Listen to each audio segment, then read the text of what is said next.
Welcome to YOUCANIC. We're going to take a look at Volkswagen that's now starting because of a faulty transmission range sensor. First, what we want to do is you start by reading the codes. You can see in this case the car does not start, but your car might also start, depending on how the transmission range sensor has failed. Your car might start, but it might just not change gears at all. So here, you want to get a scanner that can read transmission codes on a Volkswagen, and then here this scanner can read all codes, all modules, clear them on a Volkswagen, but also on other makes and models. Let's go to system selection, and let's go to transmission control module. And then here it shows the VIN number and serial number and a few other things, but you're going to go to option 2, read diagnostic trouble codes, so read DTCs.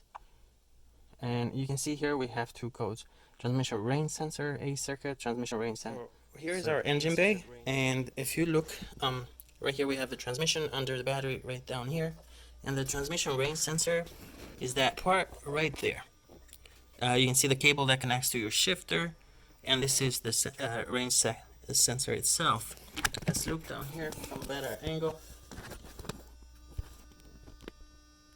So you want to first check this cable, make sure that it's connected properly.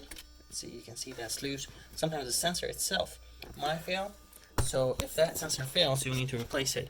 And on how to replace it, just look in our guide, look on the step-by-step procedure. But here you can see that was loose, so we reconnect that. The car. Now you can see that the car does start.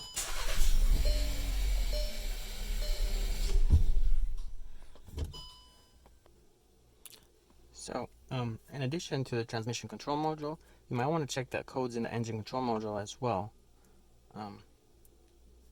So let's go ahead here, and you can see gear shift position control error and transmission control module error. Both are passive. It says check engine light is on, but these codes are passive. So what we can do here, we can come and clear these codes.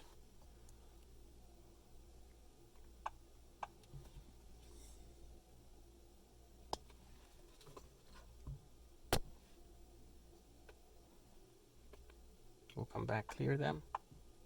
Alright, the check engine light is clear, no fault codes anymore. So now we want to go back to transmission control module. And you want to clear the codes from the transmission control module as well.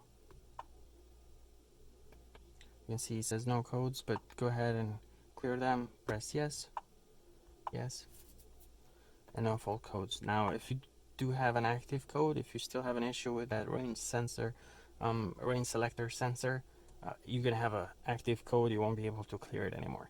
So when you do diagnose the transmission, you make sure you read codes from the ECU and the TCM as well. So you want to read codes from both of them. Make sure clear the codes in the engine control module first, and then clear the codes in transmission control module second. But of course you want to clear those codes only if you fix the issue. Otherwise the codes are going to come right back up.